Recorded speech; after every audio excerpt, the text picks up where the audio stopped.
Welcome to BaseballGuys.com. I'm your host, Ray Flowers.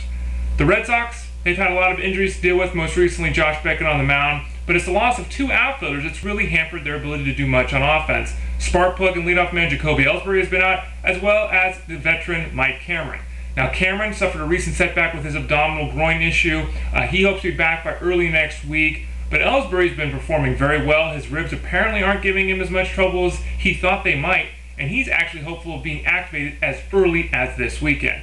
Both guys should be back at some point next week. Again, it might even be sooner than that. Look for the two of them to help lengthen a lineup that's really seen David Ortiz take off in May as the Red Sox try to chase down the Rays and the Yankees, who have pulled ahead here in the early going.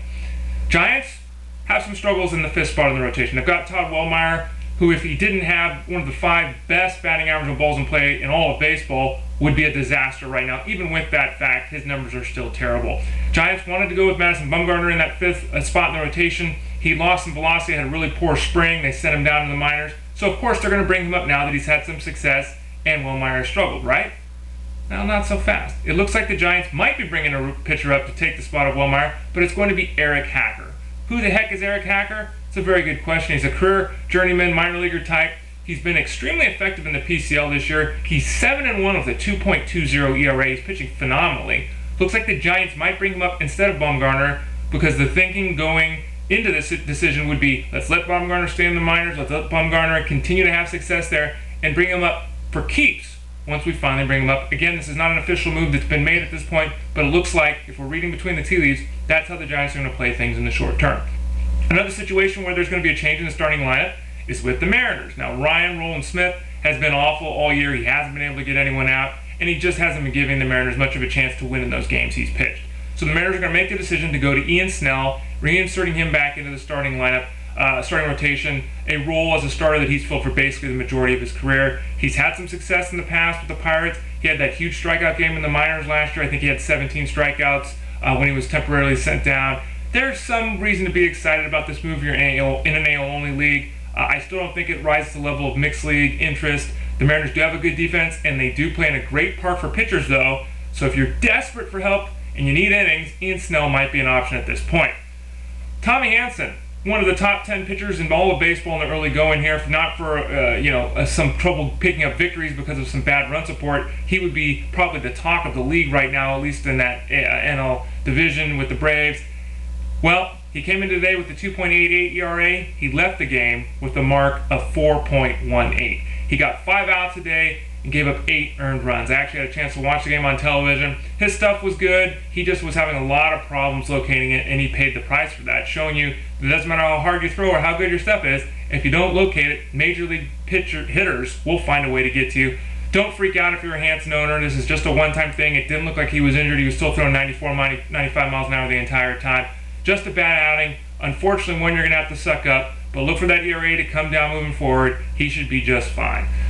Mike Leake, the pitcher who he pitched against today in that Braves game, he looked great yet again. Now, Mike Leake is a control pitcher. He's been compared to Greg Maddux. I think that's a little bit lofty praise for a guy who's in his first season in the big leagues. However, Leake didn't spend a day in the minors to this point. Went straight to the Reds rotation after a really terrific career in the Pac-10.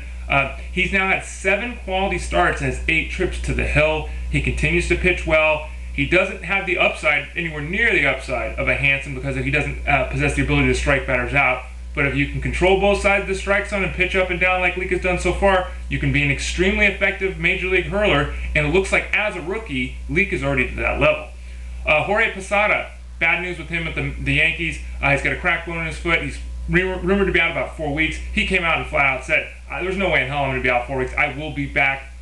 Before then, the projections from the doctors are going to be too long. I'll beat that. Now, whether or not that's true, he's going to be out for weeks in a best case scenario. Cervelli is going to take over the spot. Francisco Cervelli is going to take over the spot at catcher. He's batting about 370 right now. Doesn't offer any power, doesn't bring any speed, but he should be a decent average hitter. He's not going to continue to hit. Hopefully, he can continue to hold on to this average for the next couple of weeks when we'll be playing every day. Hopefully we don't see him regress to that 200 level to even things out in the totality of his work this season. But Cervelli's a decent pickup in AL-only leagues right now. Might even have some mixed league value with a spot in the everyday lineup.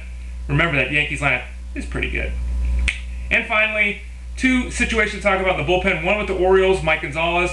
pitched in the game today for the first time since going out with that shoulder issue. He threw all of his pitches. He worked 1 inning. He was only throwing 88 to 89 miles an hour, but removed it from the game, said he felt great, said there was no issues at all, wasn't concerned about throwing hard. He was more concerned about exiting the outing healthy and feeling good. Threw that changeup in the slider and everything. Didn't have any issues. So look for Gonzalez to continue to ramp things up and possibly return to the Orioles bullpen maybe in a week, 10 days, 14 days, something like that. And possibly by the middle of June, if he pitches well, get a chance to retake that 9th inning role, because it's still a little bit of a flux there in Baltimore with Simone and Uhara.